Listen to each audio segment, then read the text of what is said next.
లాక్కుని రోడ్డు పడేశారు. Railway employees, police employees సంక్షేమం కోసం పోలీసులకు ప్రతి ఒక్కరం కూడా మనం వారికి ఇంకేదైనా సహాయం చేస్తానికి ముందుకెళ్ళాలి. కానీ మన ప్రాణాలని మన గౌరవాన్ని కాపాడుతున్న పోలీస్ డిపార్ట్మెంట్ భూములు కూడా లాక్కుంటామంటే, వారి సంక్షేమానికి ఇచ్చిన భూములు లాక్కుంటామంటే ఇంతకంటే దిగజారే ఆలోచనలు ఏ రాజకీయ పార్టీ కానీ ఏ నాయకులు కానీ చేయరని చెప్పేసి కూడా నేను ఈ సందర్భంగా తెలియజేస్తాను.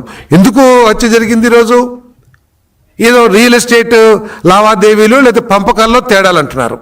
అంటే పంపకాల్లో తేడాలున్నా, రియల్ ఎస్టేట్లో వివాదాలున్నా అంటే వైసీపీ విధానం ఇక నేరుగా హత్యలేనా? ఓకే, వివాదాలు ఉండొచ్చు. రియల్ ఎస్టేట్లో పార్ట్నర్స్కి లేకపోతే ఇద్దరు వ్యక్తులకి వివాదాలు రావచ్చు. వచ్చినప్పుడు ఏం చేస్తాం? మొట్టమొదటిగా పోలీస్ స్టేషన్కి వెళ్తాం, లేకపోతే న్యాయస్థానానికి వెళ్ళి న్యాయం కోసం పోరాడతాం. అంతేగాని పోలీస్ స్టేషన్లు అక్కర్లేదు, న్యాయస్థానాలు అక్కర్లేదు, నేరుగా ఎలిమినేషన్ ప్రాసెస్ ఒక్కటే మా విధానం. దాంట్లో ముఖ్య నాయకులు ఇన్వాల్వ్ అవుతుంటే అసలు ఈ రాజకీయ పార్టీ ఇది కరెక్టా అని చెప్పేసి నేను అడుగుతా ఉన్నా. నేను వైసీపీ నాయకులు కార్యకర్తలు కూడా ఆలోచించుకోవాలి. ఈ విధానం ప్రజాస్వామ్యంలో అంటే ఎంతో కొంతమంది అయినా సరే ప్రజాస్వామ్యాన్ని గౌరవించే వాళ్ళు ఈ పార్టీలో ఉంటారని చెప్పేసి ఆలోచనతో నేను మాట్లాడుతున్నాను. నేను అసలు ఈ విధానాలని మీరందరూ ఆమోదించగలరా అని చెప్పేసి అడుగుతా ఉన్నా. నేను నాగుపాము నీడ కిందుండి ఏదో నీడల్లో ఉన్నామని చెప్పేసి మీరు మిమ్మల్ని మీరు మభ్య పెట్టుకుంటే ఏదో ఒక రోజు ఇటువంటి పరిస్థితులే మీ అందరికి కూడా ఇదవుతాయి అని చెప్పేసి కూడా నేను మనవి చేస్తాను. ఈరోజు అనేక కేసుల్లో ఈరోజు వైసీపీ నాయకులు ఏదో కేసుల్లో ఒక పోలీస్ స్టేషన్కి వెళ్తానికి తాపత్రయపడతా ఉన్నారు. అంటే వీళ్ళ డిఎన్ఏలోనే ఈ హత్య రాజకీయాలు, ఈ కుట్రలో కుతంత్రాలు ఉన్నాయని చెప్పేసి కూడా చాలా స్పష్టంగా అర్థమవుతుంది. ఇది ఎండింగ్ కూడా కాదని చెప్పేసి ప్రజలు భావిస్తూ ఉన్నారు. ఈ దస్తగిరి హత్యతో ఇది ఆగుతుందని చెప్పేసి కూడా ప్రజలు భావిస్తలా.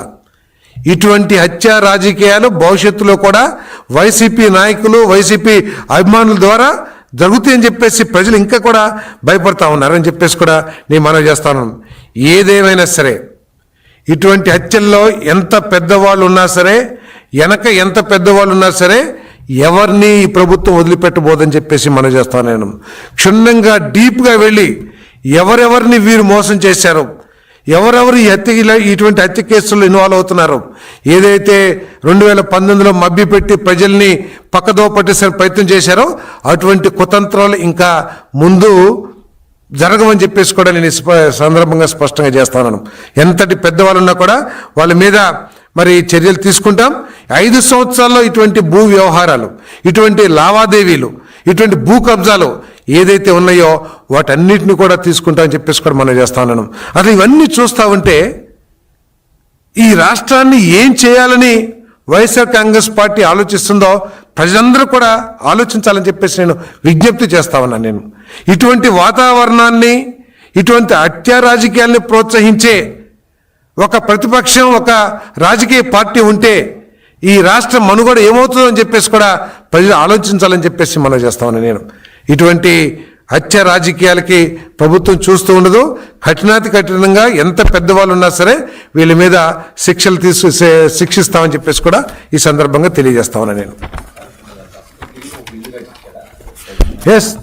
ఎస్ కడప జిల్లా గూడూరులో ఇంకా ఇప్పుడు కూడా గృహప్రవేశం కాలేదనేది మాకున్న సమాచారం. గూడూరు అనుకుంటాను. గూడూరులో ఒక ఇల్లు కట్టారు. అంతేకాకుండా వారి కుమారుడు రామాంజరెడ్డి పేరు మీద 30 డాక్యుమెంట్స్ దొరికినాయి. అంటే ఎటువంటి సంబంధాలు ఉన్నాయో ఒకరికొకరికి అనేది, అంటే 5 సంవత్సరాల్లో ఏ విధంగా కడప జిల్లాలో అమాయకులను బెదిరించి ఆస్తులు కారు చౌకగా లాక్కున్నారో కూడా ఎన్ని ఎస్టాబ్లిష్ చేస్తాయని చెప్పేసి మనం చేస్తున్నాం. వారి మిస్సెస్ పేరు మీద, అదేవిధంగా వారి అబ్బాయి పేరు మీద కూడా, రవీంద్రనాథ్ రెడ్డి గారి అబ్బాయి పేరు మీద కూడా డాక్యుమెంట్స్, ఇన్ని డాక్యుమెంట్స్.